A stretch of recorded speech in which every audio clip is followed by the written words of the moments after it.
Today we will consider rules to form image using concave lens. What is concave lens? A lens that is going to have two spherical surfaces. This is one spherical surface, this is another spherical surface. Both are bulging in. That lens will be known as concave lens. So this is representing concave lens, that is thinner at the center and thicker at the edges. This is principal axis. This O is representing optical center. This is one principal focus. This is center of curvature for this curved surface. This is another principal focus, and this is center of curvature for this curved surface.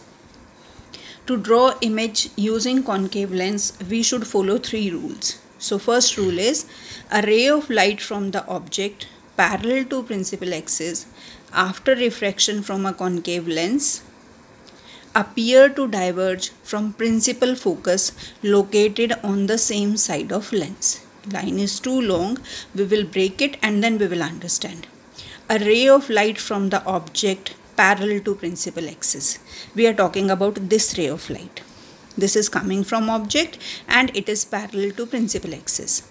When it will pass from air to glass, it will suffer refraction, and when it will suffer refraction, it will deviate from its path. So a ray of light that is parallel to principal axis, after refraction from concave lens, it will suffer refraction and it will appear that it is coming from this focus. After refraction from concave lens appears to diverge from the principal focus located on the same side of lens. See, this is also focus. This is also focus. So from which side ray of light is coming? This ray of light, after refraction, when you will see, this will reach to your eye, and to your eyes it will appear that it is coming from this focus.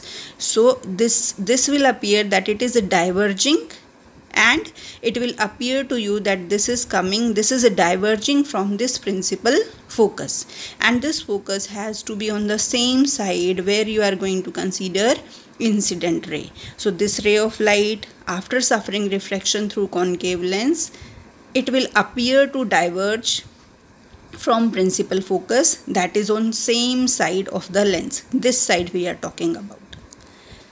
Next, a ray of light appearing to meet at principal focus of concave lens after refraction will become parallel to principal axis. This is incident ray of light.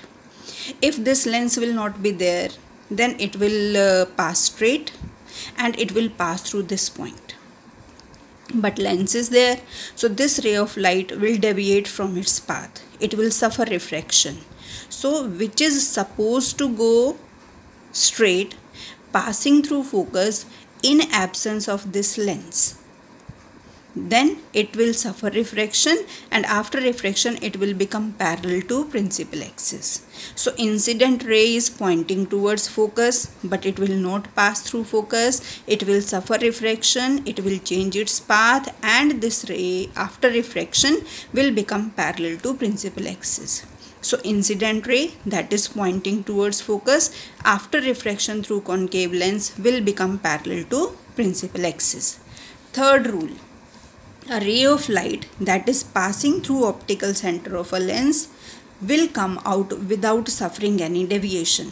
This is ray of light passing through optical center. It will come straight. It will not deviate from its path. And all these rules, first, second, third, we have considered for thin lens. Complete in this. Be careful, keep in your mind that we are going to consider thin concave lens here. So ray of light parallel to principal axis after refraction appear to diverge from this focus. A ray of light that is pointing towards focus after refraction will become parallel to principal axis. A ray of light passing through optical center will not suffer any deviation. It will go straight.